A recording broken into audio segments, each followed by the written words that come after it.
결혼할 집에 제 돈도 들어가기로 했습니다. 그런데 계약서를 펼쳐보니 집주인으로 적힌 이름은 남자친구 이름 하나뿐이었습니다. 제가 물었습니다. 제 이름은 어디 있어요? 그러자 돌아온 말은 이랬습니다. 일단 계약하고 공동명의는 나중에 하면 되잖아. 문제는 그 남자가 나쁜 사람이 아니었다는 겁니다. 제가 회사 일을 선택했을 때 제 편을 들어줬고 자기 어머니와 부딪히면서까지 제 업무방도 지켜줬습니다. 그래서 저는 더 오래 고민했습니다. 사랑하는 사람이 나를 아끼는 것과 내 선택을 있는 그대로 존중하는 것은 같은 일일까요? 그리고 만약 그 사람이 정말 달라져서 다시 돌아온다면 한 번 더 기회를 주는 것이 맞을까요? 오늘 이야기는 결혼을 앞둔 두 사람이 집 한 채를 준비하면서 서로가 생각하는 가족이 얼마나 다른지 알게 된 이야기입니다. 지금 시작합니다. 민수가 약국 일을 마친 뒤 저희는 골목 안 작은 독립서점에서 자주 만났습니다. 민수가 늦게 오면 저는 창가 자리를 맡아두고 책을 봤습니다. 어느 날 제가 오래 책을 들여다보자 민수가 옆에서 아무 책이나 집었습니다. 그거 읽을 거야? 아니. 근데 왜 들고 있어? 당신이 너무 오래 보니까 심심해서. 그럼 다른 거 봐. 싫어. 여기 있을래. 서점 문을 닫을 무렵 민수가 작은 상자를 꺼냈습니다. 안에는 열쇠 모양 목걸이가 있었습니다. 우리 둘만의 집을 만들자. 나랑 결혼해 줄래? 기다리던 말이었지만 저는 먼저 물었습니다. 나 계속 이래도 되지? 당연하지. 너처럼 가족 일 생겼다고 내 일 접으라고 하면 안 돼. 민수는 잠깐 생각하다 말했습니다. 나는 대학원 포기한 거 후회 안 해. 가족이 필요했으니까 내가 선택한 거야. 근데 당신은 당신 일하면 돼. 나중에 말 바꾸면? 그때 이걸로 나 때려. 저는 웃으며 등을 돌렸습니다. 그래. 결혼하자. 집에 돌아오자 엄마는 제 목걸이를 보고 오래된 통장을 꺼냈습니다. 표지에는 예전에 엄마가 운영하던 미용실 이름이 희미하게 남아 있었습니다. 이거 내 결혼할 때 주려고 남겨둔 거야. 엄마가 써. 내가 어디다 쓰니? 아빠 사업이 무너졌을 때 친척들은 말했습니다. 가족이 어려운데 자기 가게가 그렇게 중요해? 한 사람만 조금 양보하면 다 살 수 있잖아. 얼마 뒤 엄마는 미용실을 정리했습니다. 그날 제가 물었습니다. 엄마, 미용실 다시 안 해? 엄마는 미용 도구함을 닫으며 말했습니다. 가족이 어려우면 누군가는 조금 양보해야 해. 그날 제 앞에는 앞으로 살 집을 약속하는 작은 열쇠와 오래전에 사라진 엄마의 가게에서 남은 통장이 함께 있었습니다. 첫 번째로 마음에 든 집에는 작은 방이 하나 있었습니다. 여기 책상 놓으면 재택할 때 좋겠다. 민수가 웃었습니다. 당신 작업실 하면 되겠네. 당신은 노크하고 들어와. 내 집인데. 내 업무방인데. 둘이 웃고 있는데 민수 어머니가 들어오셨습니다. 여기 침대 하나 놓으면 아버지가 서울 오셨을 때 딱이겠다. 제가 노트북을 창가에 올렸습니다. 저는 여기서 일하려고요. 집에서도 일을 자주 해요? 네. 재택하는 날도 있고 밤에 회의할 때도 있어서요. 그래도 방 하나를 아예 업무방으로 쓰는 건 좀 아깝지 않아요? 평소에는 일하고 아버지 오실 때만 같이 쓰면 되잖아요. 저는 민수를 봤습니다. 눈이 잠깐 마주쳤지만 중개인이 부르자 민수는 거실로 나갔습니다. 그때 처음으로 제가 당연하다고 생각한 생활과 민수가 익숙하게 받아들인 가족의 모습이 조금 다를지도 모르겠다고 느꼈습니다. 어머님이 다시 말씀하셨습니다. 아버지가 자주 오는 것도 아니니까 같이 쓰면 되겠네. 같이 쓰면 제 업무방은 아니죠. 그럼 부모가 아들 집에 와도 잘 데가 없다는 거예요? 저는 가방을 들었습니다. 이 방을 제가 일하는 공간으로 쓸 수 없다면 저는 이 집을 선택하지 않을게요. 엘리베이터에서 민수가 물었습니다. 꼭 부모님 앞에서 그렇게까지 말해야 했어? 내가 쓰는 방 얘기인데 왜 내가 말하면 안 돼? 그 집은 계약하지 않았습니다. 두 번째 집에도 작은 방이 있었습니다. 여기는 아무도 안 재울게. 민수가 말했습니다. 진짜? 손님 오면 내가 거실에서 재울게. 제가 웃었습니다. 당신 어머니 들으면 바로 취소될 약속인데. 그러니까 지금 안 계실 때 하는 거지. 첫 번째 집에서 생긴 어색함이 조금 풀렸습니다. 그런데 다른 신혼부부가 그날 계약금을 넣겠다고 했고 민수의 적금 만기는 사흘 뒤였습니다. 내목 계약금 일부만 먼저 보내줄 수 있어? 민수가 말했습니다. 다른 집 보면 안 돼? 볼 수는 있지. 근데 당신도 이 집 마음에 들잖아. 민수는 적금 만기 화면을 보여줬습니다. 결혼할 사이인데 사흘도 못 믿어? 제가 바로 대답하지 않자 민수가 덧붙였습니다. 싫으면 하지 마. 당신 불편하면 다른 집 찾자. 괜히 내가 돈 내놓으라고 우기는 사람 되는 것도 싫고. 결국 저는 돈을 보냈습니다. 정확히 사흘 뒤 같은 금액이 돌아왔습니다. 저는 메시지를 보냈습니다. 확인했어. 곧이어 민수에게 답장이 왔습니다. 내가 뭘 했어? 오늘 맛있는 거 먹자. 그날 저녁 국수를 먹다가 민수가 자기 그릇에 삶은 달걀을 제게 줬습니다. 당신도 좋아하잖아. 나는 만두 먹으면 돼. 별것 아닌 행동이었지만 저는 괜히 민수를 의심했나 싶었습니다. 그러다 민수가 말했습니다. 이번 주 가족 모임 같이 가자. 엄마가 친척들한테 소개하고 싶대. 언제? 토요일 2시. 저는 젓가락을 내려놓았습니다. 그날 2시에는 몇 달 동안 준비한 프로젝트의 최종 발표가 잡혀 있었습니다. 민수 어머니에게 전화가 왔습니다. 이번에 작은아버지네도 고모네도 와요. 제가 그날 회사 최종 발표가 있습니다. 토요일인데도요? 다른 사람이 하면 안 되는 일이에요? 제가 맡은 프로젝트라서요. 그래도 결혼하면 가족 일도 중요해져요. 저녁에 민수에게 물었습니다. 당신은 내가 어떻게 했으면 좋겠어?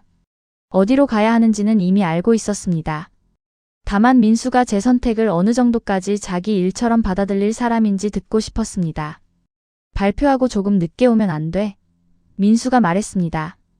둘 중 하나만 가야 하면? 당신 일이니까 당신이 정해야지. 결정은 내가 하고 결과도 내가 감당하라는 거잖아. 둘 다 한동안 말이 없었습니다. 토요일이 되자 휴대전화 화면에 두 메시지가 겹쳐 떴습니다. 먼저 민수 어머니에게서 온 문자였습니다. 오늘 2시 잊지 않았죠? 그리고 바로 아래에는 회사 단체방 알림이 올라왔습니다.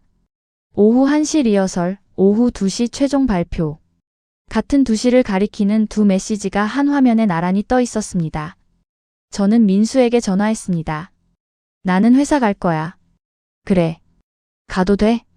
내가 안 된다고 하면 안 갈 거야? 차 안 방향 지시등 소리가 몇 번 들렸습니다. 잠시 뒤 민수가 말했습니다. 채연아, 그냥 발표하러 가. 내가 얘기할게. 어머니가 화내시면? 화내시겠지. 그래도 내가 말할게. 저는 발표를 마쳤습니다. 회의실에서 나온 뒤 휴대전화를 확인했습니다. 엄마한테는 내가 얘기했어. 오늘은 당신 잘못 아니라고. 길게 답장을 썼다가 모두 지웠습니다. 세 글자만 보냈습니다. 고마워. 잠시 뒤 엄지손가락 이모티콘 하나가 돌아왔습니다. 그날 저는 회사에서 제 자리를 지켰고 민수는 가족들 앞에서 비어있는 제 자리를 대신 설명했습니다. 서로 다른 곳에 있었는데도 그날은 이상하게 민수가 조금 더 가까워진 것 같았습니다. 저는 그 메시지를 한동안 보고 있다가 휴대전화를 내려놓았습니다. 적어도 그날만큼은 민수를 다시 믿어도 될 것 같았습니다. 며칠 뒤 민수가 계약할 집으로 저를 불렀습니다. 중개인에게 부탁해 잠깐 집에 들어갔습니다. 작은 방에 들어가자 민수가 창가 쪽을 가리켰습니다. 책상 여기 놓는다고 했지? 응. 모니터 2개면 이쪽 벽까지 쓰면 되겠다. 제가 민수를 봤습니다. 갑자기 왜 이렇게 적극적이야? 민수가 잠깐 웃었습니다. 엄마한테 얘기했어. 뭐라고? 이 방은 당신 업무방으로 쓸 거라고. 어머님은? 좋아하시진 않지. 민수는 방 문틀에 기대며 말했습니다. 아버지 서울 오시면 근처 호텔 잡아드리기로 했어. 제가 바로 대답하지 못했습니다. 진짜 그렇게 말했어? 응. 괜찮겠어? 안 괜찮아도 해야지. 당신이 매일 쓰는 방인데. 그때 민수 휴대전화가 울렸습니다. 화면에는 엄마라고 떠 있었습니다. 민수가 저를 한번 보고 전화를 받았습니다. 응, 엄마. 전화기 너머로 어머니 목소리가 들렸습니다. 너 아까 말한 거 진짜니? 뭐가? 아버지 서울 가면 호텔 잡아드린다는 거. 응. 아버지가 아들 집에 오는데 호텔을 잡는 게 말이 돼? 서울 오시면 내가 좋은 데 잡아드리면 되지. 돈 얘기가 아니잖아. 어머니 목소리가 조금 높아졌습니다. 결혼하기도 전에 우리가 벌써 손님 취급받아야 하니? 민수는 잠깐 입을 다물었습니다. 저는 괜히 창문 쪽을 봤습니다. 민수가 말했습니다. 엄마, 그 방은 채연이가 매일 일하는 방이야. 아버지는 맨날 까니? 그러니까 더 그렇지. 몇 번 오시는 거면 그때 숙소 잡으면 되잖아. 결혼하면 내 편 이렇게 살 거야? 민수는 한동안 대답하지 않았습니다. 이건 채연이가 시킨 것도 아니야. 내가 그렇게 하기로 한 거야. 전화가 끊긴 뒤 민수는 한동안 휴대전화를 내려다봤습니다. 제가 물었습니다. 괜찮아? 안 괜찮겠지. 그래도 내가 정한 거야. 민수가 바닥을 가리켰습니다. 그래서 책상은 어디 놓을 건데? 저는 줄자를 꺼냈습니다. 여기 잡아. 몇인데? 1400. 왜 이렇게 커? 모니터 2개라니까. 민수가 벽까지 물러났습니다. 결혼하면 나 여기 들어올 때 노크해야 돼? 응. 화장실 급해도? 그건 왜 여기로 와? 둘이 웃었습니다. 빈방 한가운데 줄자가 팽팽하게 놓였습니다. 조금 전까지 어머니와 통화하던 사람이 제 책상 자리를 같이 재고 있었습니다. 적어도 그날만큼은 민수가 말만 하는 사람은 아니라는 생각이 들었습니다. 본계약 날에는 둘이 먼저 집에 도착했습니다. 민수가 약국에서 가져온 마스킹 테이프로 작은 방 바닥에 제 책상 크기를 표시했습니다. 나는 거실에서 공부하고, 나는 여기서 일하고. 둘 다 야근하면 집도 사무실이네. 그래도 같은 집에 있잖아. 냉장고는 큰 거 사야 돼. 왜? 당신 반찬통 많잖아. 우리 엄마 반찬통이지. 결혼하면 우리 반찬통 아니야? 제가 웃었습니다. 그 논리는 좀 위험한데. 계약서를 보기 전까지는 현관 비밀번호를 누가 더 자주 잊어버릴지 같은 이야기를 하고 있었습니다. 잠시 뒤 계약서에서 제 손이 멈췄습니다. 매수인 김민수. 제 이름은 어디 있어요? 민수 아버지가 말씀하셨습니다. 민수 명의로 대출 사전 승인을 받아놨어. 공동 명의는 나중에 하면 돼. 민수도 처음 듣는 이야기였습니다. 아빠, 왜 나만 돼 있어? 다시 바꾸면 대출을 재심사해야 해. 매도인도 오늘 계약 원하고, 중개인도 오늘 안에 확답이 필요하다고 했습니다. 제가 물었습니다. 그럼 공동 명의로 다시 심사받으면 되는 거 아니에요? 민수 아버지가 고개를 저었습니다. 지금 승인받은 건 민수 단독 명의 기준이야. 공동 명의로 바꾸면 처음부터 다시 봐야 해. 다시 보면 안 돼요? 볼 수는 있지. 그런데 지금 대출금이 커. 다시 심사하면 한도가 달라질 수도 있고 시간이 더 걸릴 수도 있어. 중개인이 조심스럽게 덧붙였습니다. 매도인 쪽에서도 오래 기다리기는 어렵다고 하셔서요. 민수가 낮게 말했습니다. 일단 계약하고 나중에 지분 정리하면 안 될까? 내 돈은 언제 들어가? 오늘. 내 권리는? 민수는 대답하지 못했습니다. 제 돈은 오늘 들어가잖아요. 그런데 제 이름은 나중에 넣는다고요? 민수가 아무 말도 하지 못했습니다. 그럼 저는 오늘 사인 못해요. 민수 아버지가 한숨을 내쉬었습니다. 좋은 집은 기다려주지 않아. 현실적으로 생각해야지. 민수가 저를 봤습니다. 채연아, 나 믿잖아. 그 말 때문에 더 오래 망설였습니다.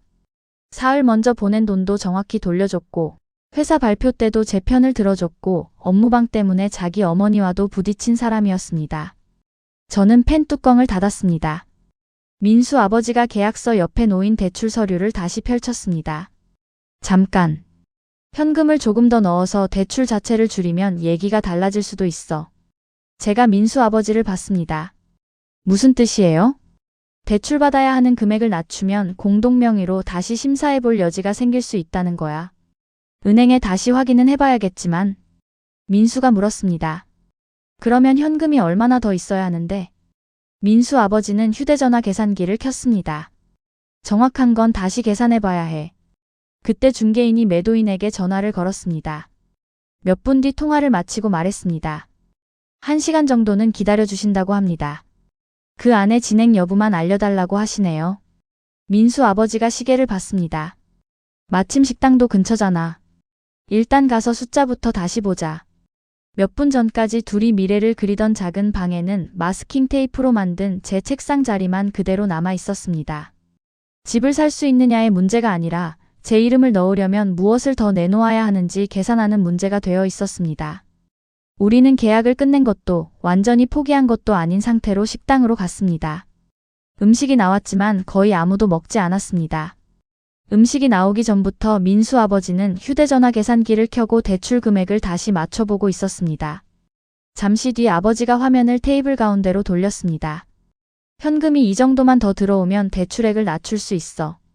민수가 물었습니다. 그러면 공동명의로 다시 심사할 수 있는 거야? 은행에 확인은 해야지. 그래도 지금 금액 그대로 다시 넣는 것보다는 가능성이 있어. 아버지는 다시 숫자를 입력했습니다. 문제는 이 부족한 금액이야. 그때 엄마가 오래된 통장을 꺼냈습니다. 그럼 제가 보탤게요. 엄마, 그건 안 돼. 내가 주고 싶어서 주는 거야. 엄마가 제 결혼할 때 주려고 남겨뒀다고 했던 바로 그 통장이었습니다. 제 이름을 계약서에 넣기 위한 방법을 찾다가 결국 엄마가 미용실을 정리하고 남겨둔 돈까지 테이블 위에 올라왔습니다. 저는 민수에게 물었습니다. 당신도 이 돈 받는 게 맞다고 생각해? 민수는 한참 뒤 입을 열었습니다. 우리 아버지 쓰러졌을 때 나 대학원 포기했어. 누나는 결혼 준비하던 적금 깼고 엄마는 땅 팔았어.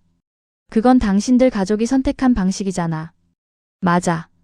그리고 그걸로 버텼어. 민수는 자동차 키를 테이블 위에 내려놨습니다. 차 팔게. 내 적금도 더 넣고. 민수야. 나도 내 거 내놓는다고. 당신네 집만 희생시키자는 게 아니야. 그 말을 들으니 민수를 자기 것은 지키면서 엄마 돈만 받으려는 사람이라고 할 수도 없었습니다. 민수 어머니도 말씀하셨습니다. 우리도 보탤 수 있는 만큼 보태면 되지. 꼭 어느 집 돈이라고 나눠야 하니? 민수 아버지는 통장과 자동차 키를 번갈아 보다가 말했습니다. 누가 한쪽에만 부담하자는 게 아니야. 다들 조금씩 보태면 집도 놓치지 않고 채연 씨가 원하는 공동명의도 다시 알아볼 수 있잖아. 그 말만 놓고 보면 꽤 합리적으로 들렸습니다. 잠깐만 마음을 바꾸면 모든 일이 다시 굴러갈 것처럼 보였습니다. 저는 엄마 통장 위에 손을 얹었습니다. 당신이라도 엄마한테 말해줘. 이 돈은 안 받겠다고. 엄마가 낮게 말했습니다. 채연아, 내 돈이야. 저는 손을 떼지 않았습니다. 민수가 오래 침묵하다 말했습니다. 어머님이 정말 원하시면 잠깐 빌리고 우리가 갚으면 안 될까? 불가능한 제안처럼 들리지는 않았습니다. 그래서 더 어려웠습니다. 저는 자리에서 일어났습니다. 우리 잠깐 나가자. 지하 주차장에 내려오자 중개인 문자가 왔습니다. 매도인께서 30분 안에 계약 진행 여부 답변 부탁드립니다. 민수가 화면을 보여줬습니다. 우리 지금 결정해야 돼. 그래. 그래서 묻는 거야. 내가 계속 싫다고 해도 결국 계약할 거라고 생각했지? 아니. 그럼 왜 아무도 멈출 생각을 안 했어? 아버님한테 내가 결국 뭐라고 할 거라고 했어? 민수는 바로 대답하지 않았습니다. 계약까지 실제로 오면 당신도 현실적으로 생각할 줄 알았어. 제가 아무 말도 하지 않자 민수가 이어갔습니다. 나는 그렇게 살아왔어. 가족한테 일이 생기면 각자 가진 걸 조금씩 내놓는 거. 나는 그게 가족이라고 생각해. 당신한테는 그게 같이 살아남은 기억이겠지. 우리 엄마한테는 자기 이름을 잃은 기억이야. 나는 당신한테 다 포기하라고 한 적 없어. 업무방도 지켰잖아. 알아. 그런데 내가 싫다고 한 걸 당신은 아직 현실을 모르는 말이라고 생각한 거잖아. 그렇게까지 생각한 건 아니야. 그럼 왜 계속 내가 바뀔 거라고 생각했어? 민수가 말했습니다. 당신도 나중에는 이해할 줄 알았어. 그제야 분명해졌습니다. 민수는 제 거절을 끝난 대답으로 듣지 않고 시간이 지나면 바뀔 대답으로 듣고 있었습니다. 민수가 말했습니다. 우리 그래도 잘해왔잖아. 발표 때도 내가 얘기했고 방도 그렇게 했고 계속 맞춰왔잖아. 틀린 말은 아니었습니다. 며칠 전까지만 해도 둘이 빈 방에서 책상 크기를 재며 웃고 있었습니다. 나도 알아. 그럼 이번에도 방법을 찾으면 되잖아. 민수는 정말 그렇게 믿고 있었습니다. 그리고 손을 내밀었습니다. 일단 올라가자. 평소 같으면 바로 잡았을 손이었습니다. 제 손가락이 조금 움직였지만 결국 잡지 않았습니다. 당신이 나쁜 사람이라는 말은 아니야. 민수 손이 조금 내려갔습니다. 당신이 생각하는 가족 안에서 내가 살 수 있을지는 모르겠어. 우리 끝내자는 거야? 아니. 지금은 그 얘기 아니야. 그럼 뭔데? 먼저 엄마 돈부터 돌려드릴 거야. 저는 먼저 식당으로 돌아갔습니다. 뒤에서 민수가 제 이름을 불렀지만 멈추지 않았습니다. 자동문이 닫히기 직전 돌아보니 민수는 빈 주차칸 옆에 그대로 서 있었습니다. 식당으로 돌아오자 엄마 통장이 그대로 놓여 있었습니다. 옆에는 민수가 내려놓은 자동차 키가 있었습니다. 저는 통장을 집었습니다. 이건 안 돼. 엄마가 손을 내밀었습니다. 채연아, 통장 줘. 엄마가 또 그렇게 하게 둘 수 없어. 뭘 또? 자기 거 다 내놓는 거. 미용실도 그랬잖아. 엄마의 얼굴이 굳었습니다. 그때는 그래야 했어. 왜 꼭 엄마가 그래야 했는데? 그럼 내 아빠 감옥 갈 수도 있는데 가게 붙들고 있었어야 하니? 저는 통장을 더 세게 쥐었습니다. 엄마는 왜 평생 자기 인생을 이렇게 줘? 방 안이 조용해졌습니다. 엄마는 한참 저를 보다가 다시 손을 내밀었습니다. 통장 줘. 저는 움직이지 않았습니다. 내 돈이야. 그리고 엄마가 물었습니다. 내가 주고 싶다는 것도 왜 네가 정해? 통장을 쥔 손가락 끝이 하얗게 변해 있었습니다. 몇 분 전 주차장에서 저는 민수에게 제 대답을 대신 판단하지 말라고 했습니다. 그런데 지금은 엄마가 원한다고 말하는데도 제가 더 잘 안다는 이유로 그 선택을 막고 있었습니다. 민수와 눈이 마주쳤습니다.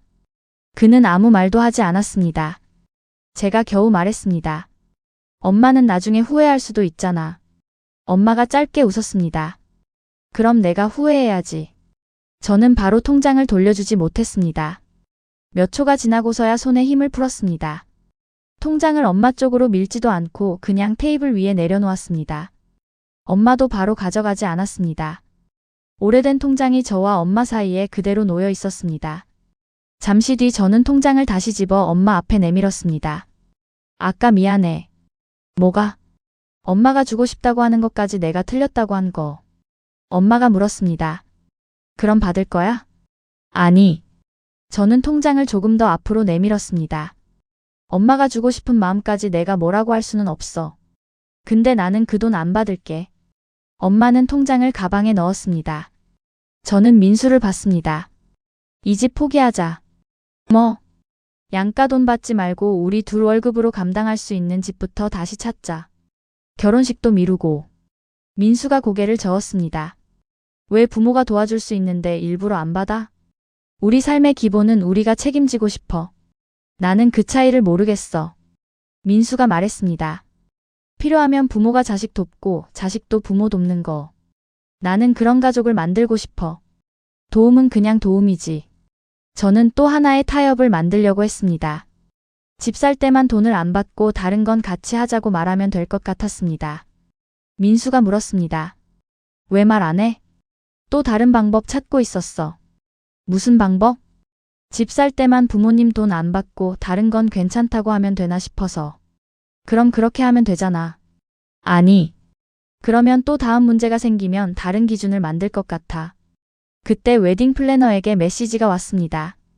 다음 주 드레스 피팅 예정대로 진행할까요? 저는 메시지 아래 예약 관리 링크를 눌렀습니다. 화면 아래쪽에 취소 안내가 보였습니다. 예약 취소 시 계약금 300만 원 중 200만 원은 환불되지 않습니다. 민수가 화면을 보고 말했습니다. 그건 지금 건드리지 말자. 저는 휴대전화를 내려놓고 민수를 봤습니다. 나 결혼 준비 멈출 거야. 지금 다 취소하겠다고? 응. 나랑 상의도 안 하고? 지금 당신한테 말하고 있잖아. 허락받으려는 건 아니지만 몰래 해놓고 통보하려는 것도 아니야. 민수의 표정이 굳었습니다. 나는 지금 결혼할 준비가 안 됐다고 말하는 거야. 그래서 200만 원 그냥 버리고? 응. 후회해도? 저는 잠깐 멈췄습니다. 그럼 내가 후회해야지. 예약 취소 버튼을 눌렀습니다. 확인창이 떴습니다. 취소 후 기존 날짜 복구는 보장되지 않으며 계약금 200만 원은 환불되지 않습니다. 민수가 물었습니다. 이거 누르면 진짜 끝나는 거 알지? 결혼 준비는? 제 엄지가 화면 위에서 잠깐 멈췄습니다. 민수는 제 손을 막지 않았습니다. 저는 취소 확정을 눌렀습니다. 짧은 진동이 울렸습니다. 환불 예정 금액 100만 원. 환불 불가 금액 200만 원. 민수가 화면을 보다가 물었습니다.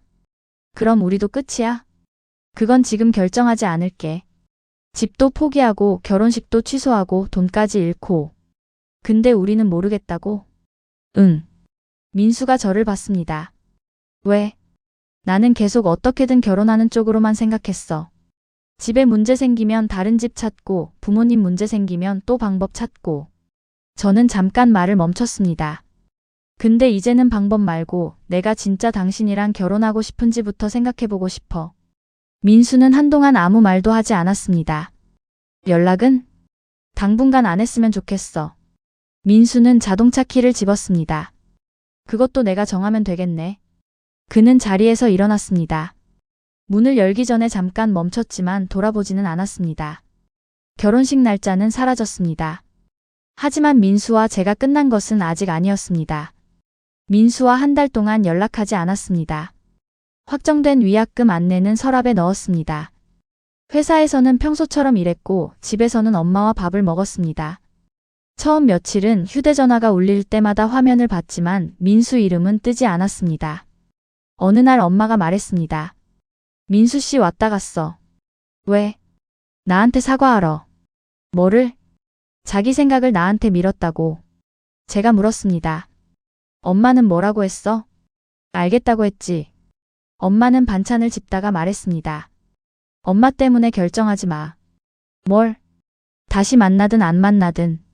그건 네가 정해. 며칠 뒤 민수에게 메시지가 왔습니다. 잠깐만 만나고 싶어. 한 번만. 다음 날 퇴근 후 카페에서 만났습니다. 민수 앞에는 서류 봉투가 놓여 있었고 늘 테이블 위에 두던 자동차 키는 보이지 않았습니다. 민수가 먼저 말했습니다. 미안해. 내가 대학원 포기한 걸 계속 옳은 선택이었다고 믿고 싶었던 것 같아. 후회해? 아니. 다시 돌아가도 아마 그렇게 할 거야. 민수가 손가락을 모았습니다. 근데 내가 그렇게 했다고 다른 사람도 그래야 하는 건 아니었어. 저는 아무 말 없이 들었습니다. 나는 가족을 위해 자기 걸 포기할 수 있는 사람이 좋은 사람이라고 생각했어. 그래서 당신도 언젠가는 그렇게 할 거라고 봤고. 응. 당신이 싫다고 한 것도 진짜 싫다는 뜻으로 안 들었어. 시간 지나면 이해할 거라고 생각했지. 민수가 저를 봤습니다. 그게 잘못이었어. 그는 봉투에서 서류를 꺼냈습니다. 집 하나 봤어. 예전 집보다 작았습니다. 부모님 돈 안 들어가. 차 팔았고 내가 감당할 수 있는 수준으로 다시 계산했어. 왜? 공동명의도 가능한지 확인했고. 민수는 평면도를 돌려놨습니다. 작은 방은 당신 업무방이야. 작은 방 한쪽에 연필 표시가 있었습니다. 책상 1400 맞지? 저도 모르게 잠깐 웃었습니다. 그걸 기억해? 그날 벽에 붙어서 재봤잖아. 민수도 조금 웃었습니다. 그 짧은 순간만큼은 예전처럼 앉아 있는 것 같았습니다. 민수는 작은 열쇠 하나를 꺼냈습니다. 이번에는 당신 자리를 내가 허락하는 집이 아니야. 열쇠를 제 앞으로 밀지는 않았습니다. 처음부터 둘이 정하는 집이야. 제가 말했습니다. 당신이 달라진 건 알아. 응. 그래서 더 어렵다. 그대로였으면 그냥 미워하면 됐을 텐데. 민수는 잠깐 고개를 숙였다가 말했습니다. 예전 같으면 계속 설득했을 거야. 당신이 언젠가는 마음 바꿀 거라고 생각하면서. 지금은? 안 할 거야. 민수가 열쇠를 손바닥에 올려놓았습니다. 다시 시작하고 싶으면 지금 말해줘. 아니라고 하면 다시 찾아오지 않을게. 민수는 마지막으로 말했습니다. 이번에는 당신 대답을 그대로 받아들일게. 제가 원했던 말을 민수가 이제야 하고 있었습니다. 제 손이 새 열쇠 가까이 갔다가 멈췄습니다. 저는 손을 거두고 가방에서 처음 민수가 줬던 열쇠 목걸이를 꺼냈습니다. 아니. 민수 눈이 아주 조금 흔들렸습니다. 당신이 변했다는 것과 내가 돌아가야 한다는 건 다른 일이야. 저는 첫 번째 열쇠를 손 안에서 굴렸습니다. 당신이 앞으로 잘 지냈으면 좋겠어. 근데 그 옆에 꼭 내가 있어야 하는 건 아닌 것 같아. 민수가 물었습니다. 우리가 만난 3년 안 아까워? 아까워. 좋았던 것도 많잖아. 응. 저는 민수를 봤습니다. 그래서 더 안 돌아갈 거야. 아까운 시간을 살리려고 앞으로의 시간까지 걸고 싶진 않아.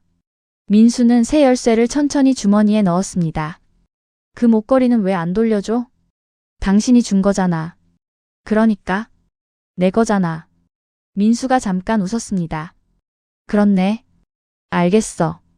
이번에는 설득이 끝났다는 뜻이었습니다. 민수가 카페 문을 열고 나갔습니다. 저는 따라가지 않았습니다. 첫 번째 열쇠는 다시 가방 안에 넣었습니다. 없던 일로 만들 필요까지는 없었습니다. 몇 주 뒤 엄마와 시장에 갔다가 예전 미용실이 있던 골목을 지나게 됐습니다. 그 자리에는 꽃집이 있었습니다. 엄마가 걸음을 늦췄습니다. 그때 안 팔았으면 우리 집 더 힘들었겠지. 그래도 가끔 다시 해보고 싶긴 했어. 지금도? 엄마가 어깨를 으쓱했습니다. 글쎄, 해보면 알겠지. 그날 밤 저는 미용실 임대 매물을 찾아봤습니다. 제 돈을 조금 보태면 작은 가게 하나는 가능했습니다. 중개업소 전화 버튼을 눌렀습니다. 연결음이 한 번 울렸습니다. 두 번째가 울리기 전에 끊었습니다. 검색어를 바꿨습니다. 공유 미용실, 시간제 미용실. 다음날 엄마에게 몇 군데를 보여줬습니다. 너 또 가게 얻어주려고? 아니, 네가 전화해줘. 엄마가 해. 귀찮아. 그럼 하지 마. 엄마가 저를 흘겨보면서도 화면을 다시 가져갔습니다. 여기는 거울이 괜찮네. 며칠 뒤 함께한 곳을 보러 갔습니다.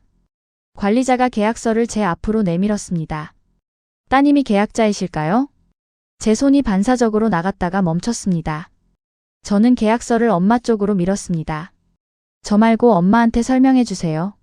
엄마는 안경을 꺼내 직접 물었습니다. 일주일에 이틀만 써도 돼요? 네.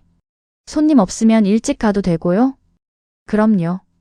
관리자가 펜을 제 앞에 놓았습니다. 저는 펜을 집었다가 엄마 앞에 내려놨습니다. 엄마가 할 거잖아. 엄마는 자기 카드로 결제했습니다. 내 돈이네. 저도 웃었습니다. 응. 엄마 돈. 첫 사용일, 엄마는 오래된 미용 도구함을 들고 갔습니다. 문 앞에서 열쇠가 한 번 빗나갔습니다. 저도 모르게 손을 들었습니다. 줘봐. 엄마가 저를 봤습니다. 제 손이 중간에서 멈췄습니다. 아니야. 해. 왜 해준다며? 그냥 해봐. 엄마가 다시 열쇠를 맞췄습니다. 문이 열렸습니다. 엄마가 먼저 들어갔고 저는 유리문만 잡았습니다. 오래된 도구함이 열리자 가위와 빗이 부딪히며 작은 금속음이 났습니다. 엄마는 가위를 몇 번 벌렸다 닫아보고 벽 쪽으로 갔습니다. 불이 켜졌습니다. 거울에는 엄마가 먼저 비쳤고 저는 한 걸음 뒤에 서 있었습니다. 엄마가 자기 머리를 한번 만졌습니다. 나 너무 늙어 보이니? 첫날부터 손님한테 그런 말 하지 마. 손님 아직 없거든. 둘이 잠깐 웃었습니다. 제 손이 가방 위로 갔습니다. 천 안쪽에서 민수가 처음 줬던 작은 열쇠가 손끝에 닿았습니다. 저는 꺼내지 않았습니다. 엄마는 거울 앞 의자의 높이를 직접 맞췄고 저는 옆에서 유리문만 잡고 있었습니다. 여러분이라면 채연의 마지막 선택을 어떻게 보셨을까요? 정말 달라진 민수에게 한 번쯤 더 기회를 줬어야 한다고 생각하시는지 아니면 상대가 변한 것과 다시 그 관계를 선택하는 것은 별개의 문제라고 생각하시는지 궁금합니다. 그리고 엄마의 통장을 붙잡았던 채연의 행동에 대해서도 여러분의 생각을 댓글로 남겨주세요. 오늘 이야기가 마음에 남으셨다면 구독과 좋아요, 그리고 다음 이야기를 놓치지 않도록 알림 설정도 부탁드립니다. 다음에도 누가 옳고 그른지만으로는 쉽게 답할 수 없는 오래 생각하게 되는 이야기로 찾아오겠습니다. 들어주셔서 감사합니다.